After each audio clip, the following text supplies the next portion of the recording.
judicial. O STF privilegiou, né, estados e municípios, já falamos disso aqui, quantas definições sobre isolamento social, né? Então esvaziando o poder de ação do Executivo e do Ministério da Saúde. Traduzindo para o espectador, o presidente não pode mais te autorizar a voltar a trabalhar. Quem manda nisso agora é o seu governador e o seu prefeito. Finalmente tem o desgaste perante a opinião pública. Qualquer figura que se antagonize ao presidente recebe a atenção da imprensa e é vista com bons olhos. Qualquer defesa que o presidente faça da flexibilização do isolamento é vista como irresponsável e negacionista.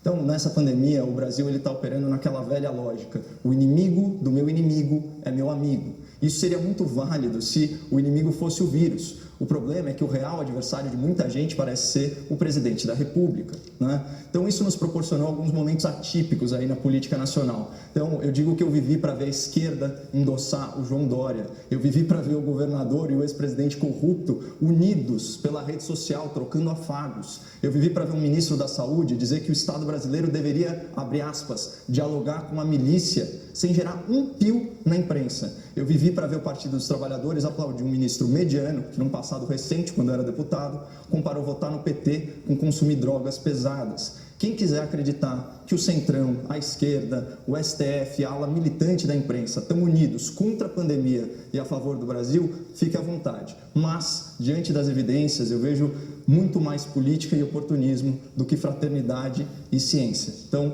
eu acho que esse foi o tom da decisão hoje em São Paulo. Suas primeiras impressões, Augusto? Primeiro, boa noite a todas e todos. E eu poucas vezes vi um discurso que defende a não politização de um tema tão político como o que eu acabei de ouvir.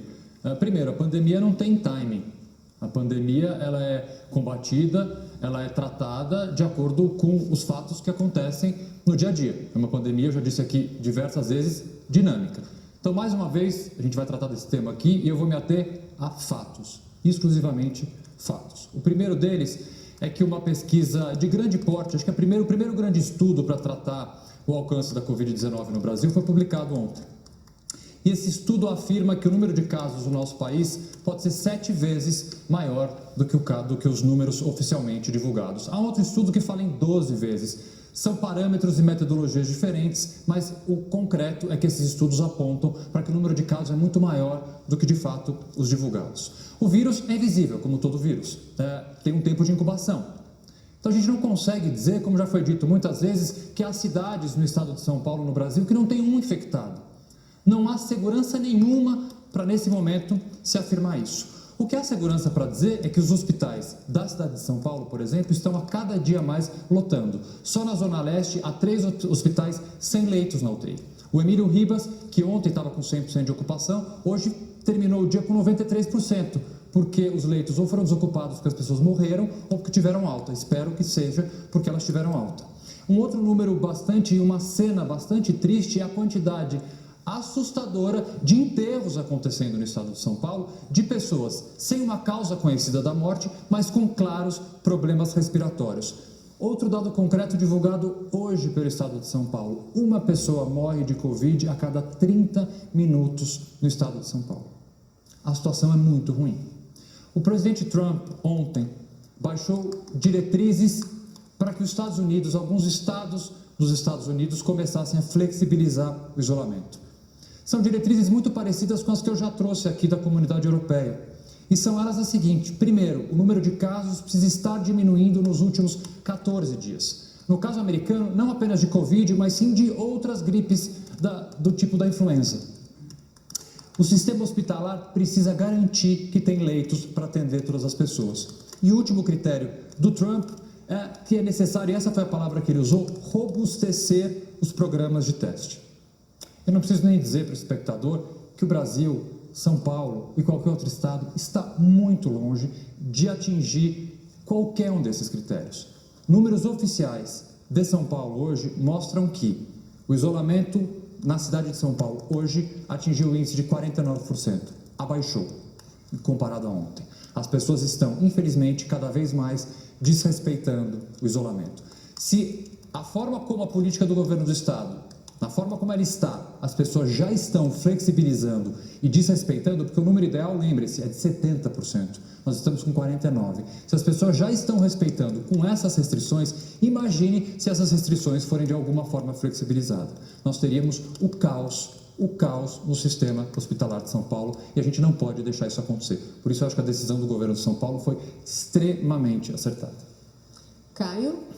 Bom, a pandemia certamente não é política, né? O vírus não tem ideologia, mas a resposta à pandemia é. E eu já forneci aqui elementos suficientes para o espectador formar a sua opinião. Não sou eu que estou politizando a pandemia, eu estou comentando a sua politização, o que é bem diferente. Eu também acho que a situação ela é gravíssima, mas a gente tem que ser extremamente responsável na forma como a gente transmite, né, nós como comunicadores, debatedores, o que é que seja, na forma como a gente transmite a informação para o público. Por exemplo, você mencionou que o Hospital Emílio Ribas estava com 100% de lotação, só que tem uma informação muito importante a esse respeito. Você sabe quantos leitos de UTI tem o hospital? Quantos, cara? Me conta. Então, mas chutando, o que você imagina? Eu peço que o espectador faça esse exercício breve, um segundinho para imaginar, porque a manchete assusta. Um hospital de referência com 100% dos leitos ocupados. Tem 30 leitos. Né? Então, vocês percebem como é vital essa informação para a real compreensão do que está acontecendo, dos fatos, para a gente não ficar num achismo, usar um número relativo que impacta quando o número absoluto não impacta tanto assim.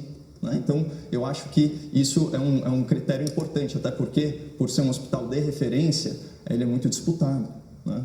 Mas, enfim, eu também queria falar, uma das provas de que talvez a flexibilização do isolamento seja o caminho aí a se seguir, talvez antes do que o desejado por quem é um pouco mais ortodoxo, cauteloso, esse tipo de coisa, são os próprios números, né, que você trouxe aí. A gente está com um isolamento efetivo abaixo de 50%.